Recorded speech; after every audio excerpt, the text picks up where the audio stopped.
বন্ধুরা দেখতে পাচ্ছেন যে আমরা কিন্তু আজকে উপস্থিত হয়েছি আমাদের এই উত্তরাঞ্চলে। বোরো ধানের ধান কাটা কিন্তু ইতিমধ্যে শুরু হয়ে গেছে।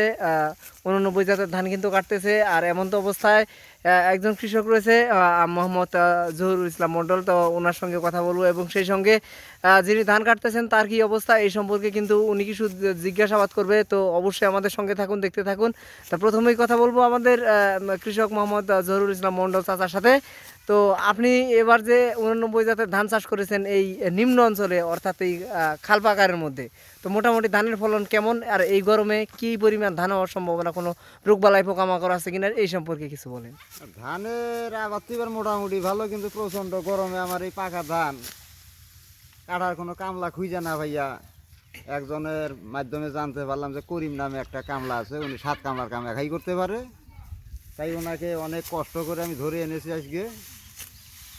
আজকে আবহাওয়া মোটামুটিভাবে অনুকূলে আছে, তাই উনি মোটামুটিভাবে যাবৎ সকাল থেকে 14% মতো জমি কেটে প্রায় শেষ করে দিয়েছে। আমি আশা করি যে বেলা এখনো আছে, উনি বিঘাখানি আরও কাটতে পারবে। মাশাল্লাহ মাশাল্লাহ, যাই হোক মোটামুটি সকাল থেকে নাস্তা পানি খাইয়া হেরা এ পর্যন্ত মোটামুটি 4 কামরার কাজ করে ফেলেছে, যাতে বোঝা গেল যে আসর নামাজ বা মাগরিবের নামাজের আগ পর্যন্ত মনে হয় 7 কামলার কাজ করতে পারবে। তো এই সম্পর্কে একটু তাহলে আপনি যে করিম মামা ধান কাটতেছে এই বিষয়ে একটু ওনার সাথে একটু কথা বলেন।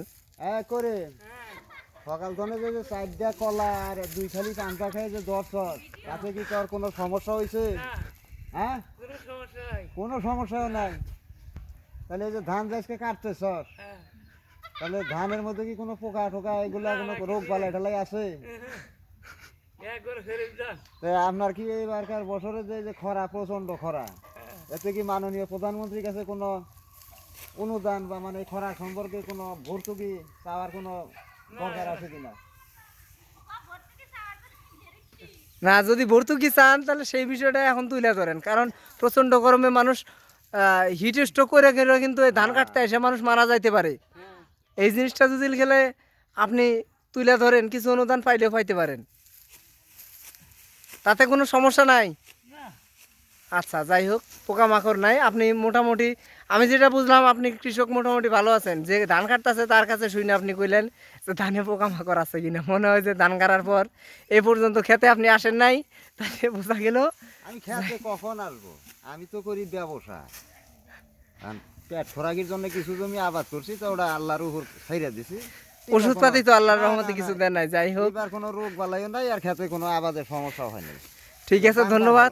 ধন্যবাদ আপনাকে। আপনি যে এত সুন্দর একটা আবাই দেয়, আমার মনে হয় যে আপনারা দেখে অনেকে শিখবে যে ধান গাড়ার পর আর মনে হয় খেতে আসা লাগে না, মোটামুটি কাটতে সময় কামলার কাছে শুই না, সেটার তথ্য দেওয়া লাগে। ধন্যবাদ ধন্যবাদ, দেখা হবে আগামীতে। ভালো থাকেন। তো তো এখন কিন্তু কথা বলবো করিম মামার সঙ্গে। তো করিম মামা দেখতেই পাচ্ছেন যে আমাদের এই এলাকার যে কটা কামলা রয়েছে, ধান কাটার লোক রয়েছে, তাদের মধ্যে কিন্তু আমাদের করিম মামার যে গতি, সেটা অবশ্যই দেখলেই বুঝতে পারবেন যে ওনার ধান কাটার কি স্পিরিটটা।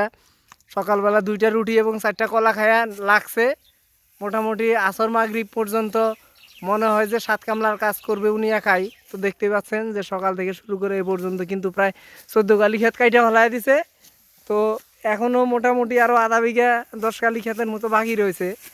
তো মনে হয় যে আর বেশি সময় লাগবে না।